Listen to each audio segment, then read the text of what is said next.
হয়েছে? একটা পার্সোনাল কথা ছিল, অ্যাকচুয়ালি একটা হেল্প দরকার। আসবো?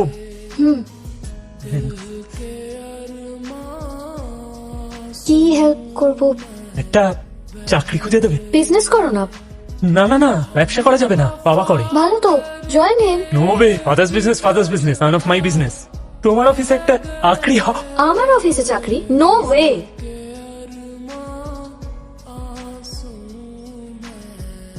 তুমি আমার এমপ্লয়ি না শত্রু? আমি সমাজ সেবক স্যার, এরকম একটা অসহায় মানুষের পাশে তো আমার দাঁড়ানো উচিত।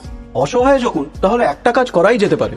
কি কাজ sir? Saving the Tigers campaign. না না, এটা না, অন্য কাজ পারবে। দিন। একদম পারবে। তোমায় কিন্তু মিনিমাম 8 ঘন্টা রাস্তায় কাজ করতে হবে, 8 ঘন্টা। আর সাবধানে, এটা যেন ছিঁড়ে না যায়, ঠিক আছে? शाहरुख की बोले थे कोई भी धंधा छोटा नहीं होता और धंधे से बड़ा कोई धर्म नहीं होता। তুমি ধরে নাও না যে আজ থেকে এই বাঘের ধর্মই তোমার ধর্ম। All the best.